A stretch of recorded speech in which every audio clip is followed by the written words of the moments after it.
Everybody around the doctor you must have undersold it. Your doctor People can get into the U.S. that way. So just like you said, through Kind of get B2B. things kind of set up the right way. You have a pre-existing business. Now, good financials may not necessarily be profitable because there's many times that Growing but not being compliant will just get you in trouble a lot. Hello, welcome back to CRE N More episode number 5. This is your trusted Southern California commercial realtor, Tseng. And with me, we have Simon Ye from SYH Solutions. Welcome to CRE N More, episode number 5. Today, we have our trusted partner, Jeff and JC. Yes, hi Jeff. It's such a pleasure to have you here. Tom, Can you tell us about yourself and what you do? Absolutely. So Jeff Konieczko, I'm the owner and broker with Transworld Business Advisors in Ontario, California. We help people buy and sell businesses. Good. And JC Tapang? Hi, thank you for having me. My name is Tseng, senior HCM Consultant for Paychex, based in the Southern California market. Excellent. And Jeff, how did you get into business brokering business? Great question there, Simon. So like many of my business owners, I actually am an entrepreneur as well. Mm-hmm. Before this, I actually owned a blinds company. Yes. Bought the blinds company. It was a failing territory. I was able to turn it around, and I was able to sell it through a business broker for 4 times what I bought it for. That completely opened up my eyes and said, man, I want to work with entrepreneurs like that. So seeing that opportunity, not many people know about business brokers, got me into the industry, and now I'm hopefully able to do this for people that do the same success. Good. And JC Tapang, how about you? How did you get into this business? I've been working with businesses for over 20 years, and this position really allows me to work with all kinds of industries, from A to Z, helping a company start from startups to basically multi-hundreds of type of employees, the variations that I work with. It's really gratifying and rewarding to see them grow from startup to full-blown conglomerate, if anything. Sounds good. And JC, so with Paychex, I'm assuming that you are on the logistics end, on the HR support end of a business? Well, good question, but let me clarify. So in my role, I have my hands in a multitude of multifaceted areas. So the most common one is payroll, but HR is where we really differentiate ourselves from the competitor. And then also having a hand in the employee benefits side and business insurances, it's all intertwined together. So from the beginning to end, I'm involved alongside with my team members too. So my question for you, JC, have you dealt with a company that does real estate only, and they have like subcontractors, contractors, they have their own staff, and they need to get, paycheck or 1099 or checks cut out? How do you help them? Yeah, so great question. So a lot of times in the real estate type of businesses, you deal with a lot of 1099s. Correct. So we have to go ahead and really, ensure that they're being compliant with the Department of Labor. Sure. And trying to find out what is the best way to go and take care of your agents. We deal with a lot of situations where you're dealing with remote type of employees now. Right. They're not no more traditional sense. So you have to take those in consideration quite a bit.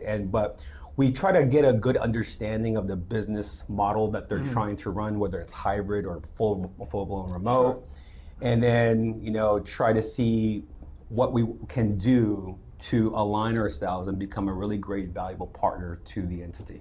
I see. So we just have to go ahead and get a good understanding of what they want to do first. Gotcha. And Jeff, question for you. When you help business owners buy and sell businesses, does it sometimes include commercial real estate? 100%. And so that's why we take on someone like Tom, because of his knowledge of the commercial real estate. For us, we definitely focus on the business. A lot of times when people just go to commercial real estate, they're just looking at the property itself, where they're missing the whole side of the business. We're able to work with the commercial real estate agent to not only get the valuation for the property, but also the valuation for the business. And this really is a big win for the seller. So it could be leasing or purchasing, right? Correct. Absolutely. Sounds good. And when they sell businesses, does your business owner typically sell the business and the property separately, or do they usually sell them together? or have you seen both? Usually, I've seen both, Okay. but typically it's together if the person does own it. Now, if it's a lease, it automatically we have to do the negotiations with the landlord. Sure. But yeah, so we'll do either or. Excellent. What are some of the current listings that you have? Do you mind sharing? No, absolutely. Now with business, we actually have to be a little bit more where I can't say the business name itself because it's confidentiality. Sure. But we have everything from a tutoring business, med spas, distribution, plastics manufacturing, and we actually have a listing today for a potential dog groomer. So what's great about this is you can help businesses in any industry. It really is unlimited. I see. Good. And Jeff, another question for you. I heard, that you guys even sell businesses to help some of the international investors to come in with an E2 visa. Can you talk a little bit about that? Yeah, 100%. So the thing that is attractive for buying a business is people can get into the U.S. that way. So just like you said, through an E2 visa, they can buy a business, they purchase into a business. It helps them with that, getting the E2 visa and gets them substantiated within the United States. Excellent. Actually, I was really curious. I see the listings that you have with different array of business types. How do you come up with valuation? So I'm glad that you asked that as well. So valuation is a very critical part. It's not like a commercial or residential real estate where you go to comps. Businesses are not like that. So I go through a good books. It could be 3 to 5 years of taxes as well as their profit and loss. I'm able to put that broker's opinion of value together, and it bounces off of the comps within their specific industry. So I come up with a realistic comp. It's nothing that's going to be too high, because as you know, if something's listed too high, it's not going to sell. So that valuation really helps me able to get a good foundation for the buyer and seller in regards to negotiations. So the book pretty much determines the value of the business. Yes, sir. And the book is something in your territory, right? Well, I mean, for Jeff's business, annual recurring revenue is going to be the #1 valuation tool. But then sometimes you want to evaluate the internal components, the employees. A lot of times, whenever businesses are bought and sold, you want to have something already in place where it's self-running, ideally, and then as a business owner, you're buying a good asset that's basically ready to rock and roll after that point. So I have a question for you, Jeff. Typically, when these buyers purchasing businesses, a lot of time they are not experienced. I do financing option for business opportunities and purchasing commercial real estate. Yep. A lot of time our lenders require experience. And how do you overcome the challenges of buyers getting into a business that's not in their past experience? And do you guys provide training, or do you request the previous seller, the current seller, to train our new buyers? Yep. So it really depends on the type of business. If someone's going to buy a franchise, usually the franchise has a corporate office. We'll have all that standard operating procedures. Sure. If it's a independent situation, then yes, then part of the transaction is the fact that the owner will stay on, and it depends upon the business. The owner may stay on, or the seller may stay on for 2 weeks to a month. Okay. If it's a more much more process in regards to like distribution or manufacturing, it might be 6 months to a year. That's all written in the contract negotiations. Got it. And JC, what are some of the businesses that would fit in your business model? The great thing about my kind of business is that there's really no limitations on the type of verticals or industries that I can help. I mean, recently I just basically helped out one of my newer clients, and it was basically a pet emergency hospital. Okay. And then I have one that's basically like a big company with 150 employees, logistics. And Sure. so it varies, and that's one of the reasons why I love what I do, is because you get to work with a full spectrum of type of clients. Sure. And I get to have an opportunity to learn about that industry, Sure. so that I can take and apply it to any other clients that have some kind of like inner workings around that. So we try to go ahead and provide partnerships with like-minded businesses or complement each other. And so that's the reason why we are not limited to any specific vertical or industry. Got it. With And that, when you're looking at a business, there's very important parts in order to the business, and just that is the processes and documentation. Having something in place where a potential buyer could come in and go, look, I don't really have to be the owner, well, I'll be the owner, but I don't have to run the business. It already has systems, processes in place, and a business like JC's being able to run the HR side of things Exactly. that is really good. So that's why this is a really good synergy, right? You're the guy that's doing the financing, Tom's here doing the commercial, real estate, and then JC with the system side, and then I'm there to help them either buy or sell the business. Sounds good. Yeah. What are some of the current cases, or what are some of the most frequent reasons that people come to ask for help? Well, I mean, there is a multitude of reasons why, you know, I would get engaged with different clients. It really depends on the point of the year where they're at. So for example, you know, you got a growing company that is looking to kind of get things kind of set up the right way. You have a pre-existing businesses, they want to expand to different states, but they're not really familiar with the compliance requirements there. The hiring and or firing of said employees, the structure is what we offer the most, because, you know, growing but not being compliant will just get you in trouble a lot, you know. So that's basically helping in terms of HR structure. So now we're entering Q4. A lot of businesses at this point in time are going to go ahead and have a sit down with their fellow management peers and say, okay, how do we go ahead and evaluate our current employee benefits to our team? How do we find ways to increase the value adds that we can do? Because you want to retain your employees and you want to go ahead and give them a little value to make them happy. But then at the flip side is, how do we find ways to reduce our operating spend associated to employee benefits? So these types of conversations are starting to kick around in Q4 because they want to have a clean start for 2025. And Jeff, talking about out of states, I know you have good resources of businesses throughout the United States. You don't have to sell only California. You have resources to reach out if someone coming in and say, hey, Jeff, I want to purchase a business in New York, New Jersey, or Texas. How do you help them? Well, that's the best part about being part of Transworld. So yes, I own the franchise here in Ontario, California, but we're actually in 15 different countries.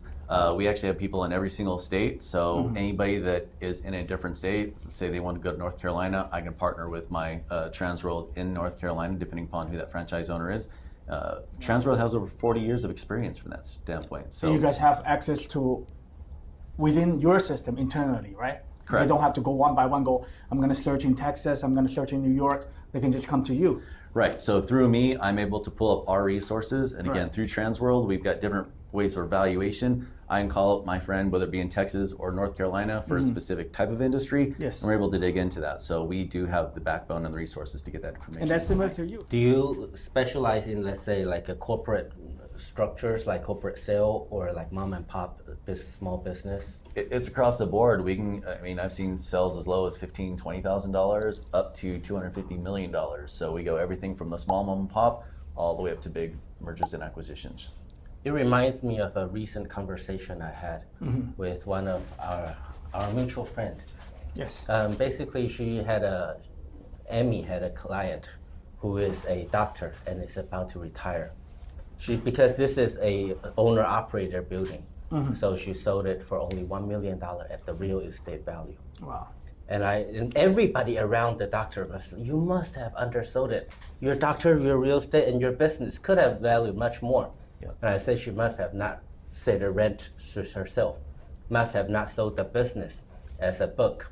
If she was to split that, one is to create a rent roll for the real estate. There is the value for the real estate.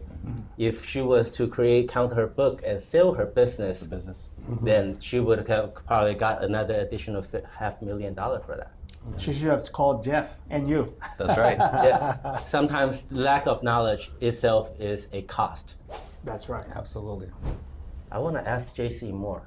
Right now, I see how you are able to partner alongside on a structure, and I see the hiring and firing part. So basically, if a company comes to you and say, hey, I'm looking to expand like 5 or 10 business throughout Southern California. All the time. I'm in front of franchisees. Tomorrow, I have a meeting with the guy that I met at the Rancho Chamber of Commerce. This guy owns 2 hotels and 14 Baskin Robbins. I invited him to my golf event at the Monarch in Irvine. I have no clue how to play golf, but I'm gonna go there just to go ahead and do some shits and giggles and stuff with a whole bunch of, and I'm gonna meet his friends that are also hotel owners. Like I mentioned Jeff earlier, I'm in a position where I'm always in front of so many different kinds of business opportunities. Once I hear something about real estate, owning another or acquiring a new property, a new business, they're gonna need to lease or they need to buy. I'm on the phone, bat phone with Tom. I'm on the bat phone with you. I'm on the bat phone with you. That's how I love what I do. I'm like the host of every kind of plug, like a central hub. You know? Excellent, JC. You know, if your connection, hotel owners, if they need financing, construction, you know, everything, we have about 700 lenders now for awesome. throughout the United States. And I think perfect for Jeff if they are looking to sell or acquire more hotels. You always go through Jeff. Yeah. Right? Yeah, and you know, something that I pride myself with is that I don't like to be the pushy type. I'm more like very easygoing, conversational style. It's like, because I know a little bit more about your business, Mr. Customer and stuff, you know, let me know if you'd be open to having a conversation that, you know, would you like to maybe reduce the rate you're paying for your building? Would you like to learn more about maybe some strategy sessions about where to expand to next and stuff? Because if so, I'll be more than happy to go ahead and connect you with my professional network who I've worked with for a good amount of time, and I trust them with your business. So if you're open to that, I'll be more than happy to go and connect you guys. And then, sure enough, there may be, you know, maybe it's down the road because they're so busy sometimes and stuff. Right. But I'm planting the seed. We're trying to go ahead and get, you know, cultivate the partnership a little bit better, and I earn more of their trust, because I don't like to go ahead and connect people if I don't know a little bit about you, get a good confident feeling about what your business is. Just been doing this for 20 years. You guys have been doing it. You guys are very seasoned and tenured.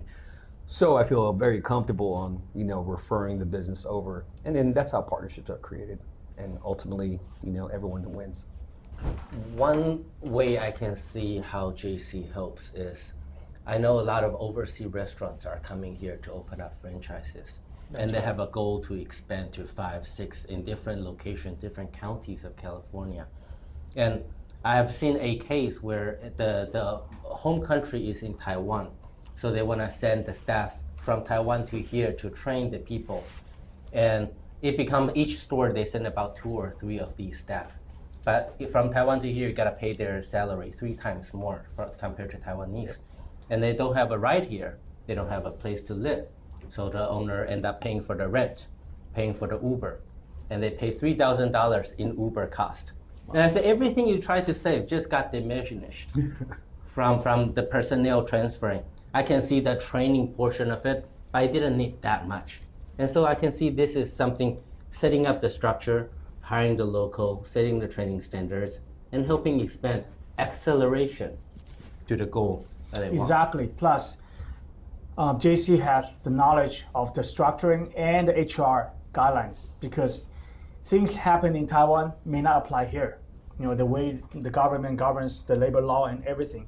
So HR is very important for them. You know, it's a good point. I mean, we ran a couple of proposals recently for one of my clients. Can't really say who it is, but let's put it this way. They had the choice of hiring an HR manager, and we're in California, as we all know. The salary for an HR manager, as far as tenure, a good one, is about $100,000 to $125,000 annually, right? Right. By the time I was done, you know, customizing the offer, it's me giving them that same type of quality of an in-house HR manager for basically less than $3 an hour. That's what, and to take care of their 1,500 employees. Wow. So, you know, that's no small feat, because at the end of the day, I'm going to give you something that is super cost effective, but you're not risking or jeopardizing any of the quality.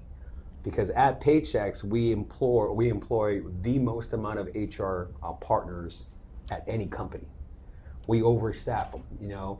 Everything at Paychex is 24/7, 365. It's how we differentiate ourselves in the market. It's all service-based model. And speaking of this international company coming to, let's say, for example, California, right?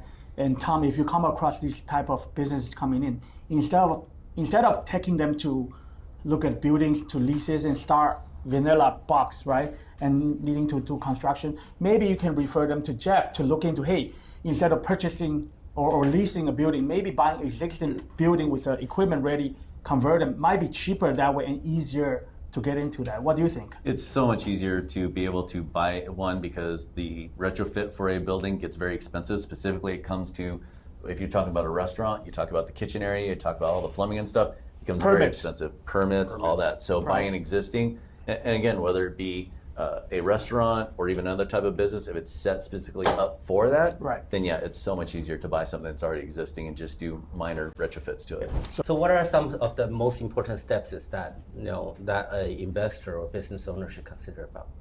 So Tom, there's actually 3 different steps they really should know or make sure they're prepared for. One is having good financials. Again, making sure that your taxes are up to date, good books and balances from that standpoint, because I can't even do my evaluation, give them a proper valuation unless they have good financials. Now, good financials may not necessarily be profitable because there's many times that a business owner may take those actually out of that, and I'm able to recast that back in, so any personal expenses that a new owner may not have. Second thing is actually processes and systems. Like we talked about earlier, JC has that business where you can put those processes and systems in place. So much easier for a new buyer to be able to come into and be able to take over when there's those systems already in place versus the seller that's leaving the business having that. And then third, of course, is confidentiality. We want to be able to make sure that the current seller is making sure the business is still up and going, not taking their foot off the gas. And it's not like a commercial real estate person where you're going to put a sign on the building, right? The last thing we want to do is put any signs up or any noticeability of that. So we want to make sure it's confidential. So their most important assets, like JC talked about, the employees, even potential suppliers and or customers don't know about the sale of the business. So being able to have that and be able to keep that confidential is paramount. That is very important. Some of my past experiences with Jeff were with some Hollywood music store. They were running for 60 years and they were looking to retire. But they are actually a legendary store that have been here for generations. However, they didn't want people to know that they are selling. And for mom and pop owners who have been running a business for 10, 20, 30 years, if they one day they cannot run it, but they can still sell their book of store, they might have a pre-negotiated lease that was really under the market. So that itself could be a good value because sometimes, let's say in Irvine, people want to open up restaurant or medical businesses, but because of parking restrictions, they are not able to get into any spaces. And sometimes the option would be to purchase an existing business and then to get their book or to convert the brand, but then you have that location. The only thing I can elaborate more is, the platform that Paychex utilizes is highly flexible, very pliable, right? So we can definitely manage everything related to the employees. It can go ahead and double down and serve as kind of like an integration to restaurants' point of sale systems. We definitely have the ability to go ahead and facilitate point of sale transactions. We help people reduce the actual cost associated to the fees with running credit card transactions, right? So we're in so many different areas. All I have to know is what kind of business and industry that particular business owner is in, and then we can have a conversation on how we can provide value to them to take care of the things that they're going to need. Is it like ADP, SDP similar where you get to customize or have a full package and then like a... Yeah, great question. I mean, the way I look at it is Paychex and ADP are kind of like Coke and Pepsi. I mean, it's Ford and Chevy. At the end of the day, we go at it all the time. I respect my competition all the time. But the funny thing is over 70% of my clients come from ADP all the time. So I can go on how we differentiate, but at the end of the day, if I wanted to simplify things, are you the type of business owner where you appreciate a service-based model where you actually have dedicated personnel assigned to your business? Do you appreciate whenever you need help that you actually speak to someone in the US? do you like to have 24/7, 365 support? Because if you do, that's one of the main reasons why people gravitate to Paychex. We are a service-based model, and we are extremely successful working with businesses up to 500 employees, because that's where most of our bread and butter comes from. Whereas some competitors, they focus on enterprise large markets, anything north of 1,000 employees, which is, we're there too. But for my space, my ideal clientele falls within, under 500 employees. I love that. Actually, that's part of the things I want to get into, your target customers. As I mentioned earlier, there's no limitations on the type of business or vertical that I can be involved in. But if you're asking what is my target client, I mean, my team is probably about like 8 strong. So whenever I have a meeting with a client, number one, aside from me, my HR business partner of 25 years is always present in my meetings with every client. My engineer, that's going to give you a demonstration of our system platform and see how it relates to whatever business types you are at. For example, if you're a restaurant, you want to see the migrations of the point of sale systems and so forth. If you're a trucking logistics company, you want to be able to go ahead and manage your employees, time clocking in, clocking out, managing the actual 5th hour lunch breaks and so forth, which is very important to them.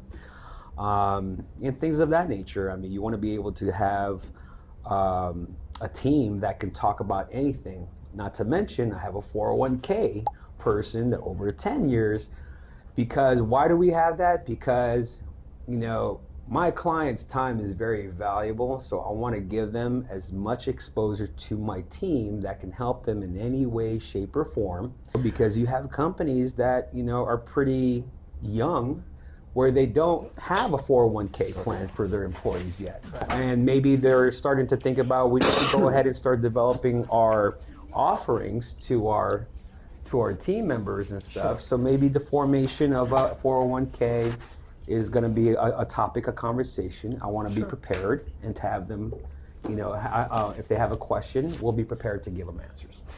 Yes, I see how that can save a lot of money when a company often wants to focus on the selling aspect, selling its highest money producing product, and spending time doing all this timesheet deduction and setting up the running the equipments, the POS systems could be a lot of headache for a lot of business owners because it takes the time away from making the money. So JC, with the right team, it makes the company run a lot more smoother, efficiently, and also we also help save the cost from having a whole full deck team. Absolutely. And Jeff, lastly, talk about your support, your team. So what's great about that being part of Transworld is, again, over 40 years experience. I can reach out to any one of my franchisee. Also being able to reach out to our people, whether it be Tom, JC, or even yourself, Simon. Someone's looking for a loan, SBA loan, I can come to you for that. Yes. Again, when they need systems in place, I can come to JC or Tom as well, looking for redoing leases, talking to landlords, or looking for purchasing new buildings. Great. So that example, everybody benefits here. Yes, right? I like how service them. We actually touch different aspects of the same thing. On the real estate side, I handle the lease and also the sale with the existing tenant who had already signed the building. So we're just dealing with the landlord. We only want rent. I don't want any staffing. I don't want any cost of material. Yep. And if you're looking to invest in a store to run a business, Jeff is the guy to go for. And the support and logistics that goes along with the business is why we have JC here. And if you need money, Simon is the money god here. Financing options available, right? Yes. Yep. Good. So if people want to reach out to you, JC, what's the best way they can reach out to you? Best way to, email is probably the number one way of people, communicating nowadays. What's your email? Can you spell My it email out? is Tapang, TAP as in Paul, ANG, at Paychex, PAYCHEX.com. And my phone number, just in case, 626-800-8488. And Jeff? what's the best way to reach you? So best way to reach me is jeffk@tworld.com. So it's JEFFK at TWORLD.com, or phone number is 951-870-5004. And I'll also include my social media that you can follow me as well. Do you have any more commercial lending news for us? Well, lately, everybody expecting the rate cut upcoming week, right, this week. Yes. But it may not save what we may be facing.